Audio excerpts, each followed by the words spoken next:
sponsored by the Taiwanese government.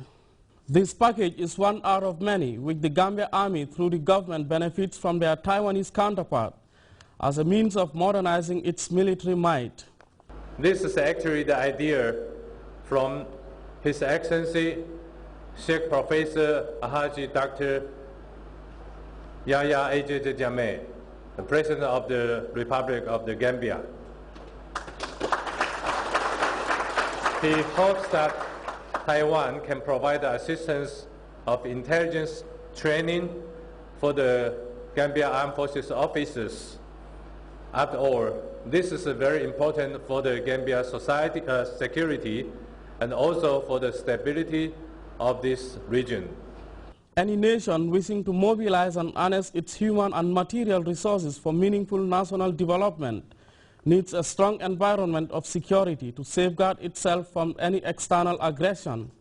In that light, any package related to improving the country's security intelligence is paramount to realizing set targets. It is also common knowledge that those who wield the most military power tend to be most influential. Their wishes the most respected and their diplomacy the most heeded in the international arena. Major General Baji also used this occasion to say that the enviable peace and security in the country should never be taken for granted. The security situation within our country is relatively peaceful and calm. However, this should not be taken for granted, as security threats are multifaceted, and some major security threats and vulnerabilities may impact negatively on our national security. The bilateral ties between the Gambia and Taiwan continue to grow from strength to strength over the years. This capacity development exercise is the latest in a series of packages the country's military received from the island country. Key among them was the recent donation of naval ships to the Gambia Navy and the rehabilitation of the ultra-modern military training center. As the Gambia continues to roll out efforts for a well-equipped and skilled military force, officers undergoing this training are expected to garner the expertise being provided by the 8-man Taiwanese team of instructors led by Major General Mike Cheng for a positive result. Samuel Ba, GRTS.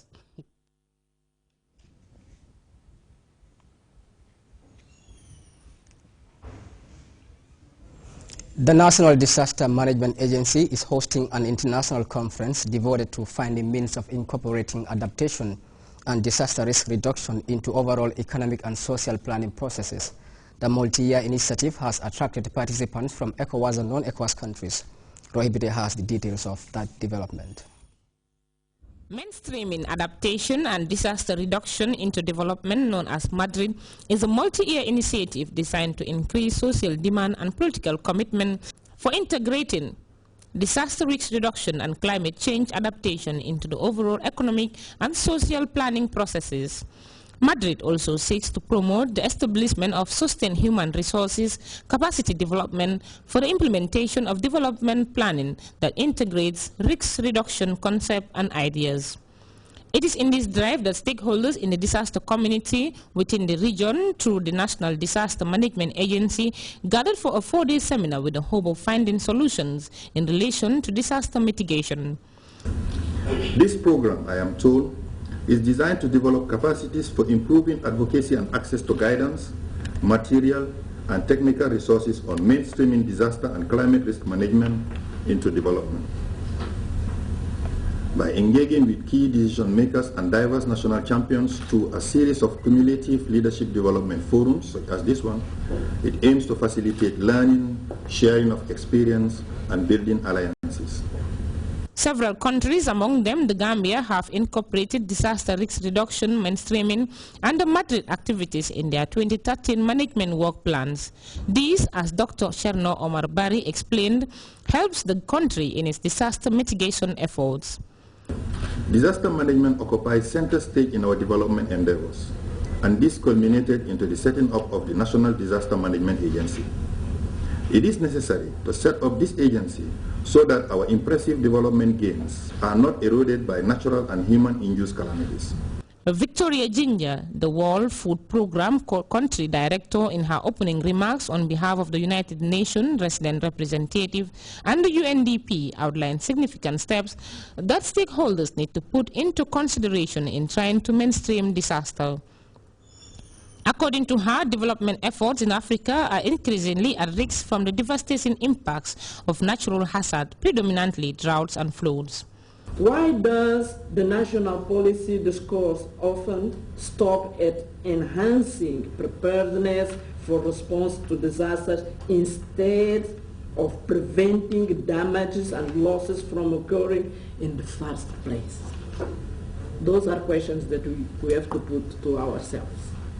The challenge lies clearly in being able to find the right balance between, on the one side, the immediate rewards from responding to humanitarian needs, and on the other side, making responsible investments in risk reduction and adaptation that may only pay off after 10 or more years. Many are confident that by the end of this seminar, the participants will come up with requisite skills relevant to mainstreaming disaster risk reduction and climate change into development. Rohi Bitey, GRTS News. Egypt state media say at least 51 people lost their lives in Sunday's violence, and U.S. officials say the Al-Shabaab commander who was targeted in the raid in Somalia is a Kenyan of Somali roots. We'll be back with those and other international stories when you come back. GRTS Digital FM on 98.6 and 102.6, the best FM station in town, where you can capture hundreds and thousands of potential customers with a wider coverage around the country. Advertise today and get your targeted customers. For more information, call 9933-263, 9957255, or 4497331 and 9906445. GRTS Digital FM. Welcome back. In the waters of Italian island of Lampedusa, crews found dozens more bodies over the weekend after a migrant boat caught fire and sank last week. 194 bodies have been recovered so far. More than 500 African asylum seekers were on board. The Italian Coast Guard is defending itself amid criticism that it took too long to respond. Meanwhile, dozens of survivors are housed in a detention center in Lampedusa. CNN's senior international correspondent Matthew Chance had exclusive access and spoke to them about their ordeal. They're the only survivors of Italy's worst migrant shipwreck. 155 African refugees, mainly from Eritrea, now in this overcrowded immigrant detention centre. There were some 500 people believed to be on board. According to aid workers, they're too distraught, too shocked to talk. But we found 3 survivors willing to recount their harrowing ordeal. 30-year-old Gamani Nagasi tells me he'll never forget what he saw. For 5 hours we were floating, using the dead bodies of our companions. There is nothing worse than this. There were many children. There was a mother with her 4 children, a mother with an infant, all lost at sea. My mind is scarred and in a terrible condition. The traumatic first-hand accounts are helping build a picture of why this boat ended up on the seabed, with most of its passengers entombed below deck. There's been criticism more was not done to help, criticism repeated by the survivors. Hamid Mohammed, in the middle, is just 18. He swears to me an Italian vessel spotted them in trouble off the coast, but did nothing. The Italians' boat started circling around us. They circled our boat twice, then just went away. That's when people started to panic. The captain said we needed to start a fire. He gathered some clothes and bed sheets and lit them. But his container of benzene exploded. People were screaming as the boat capsized. The lucky few were eventually rescued by Italian fishermen and the Coast Guard. The authorities have been criticised for filming this instead of saving more. 23-year-old survivor Abrahali Amari told me his dreams of a better life in Europe have been shattered.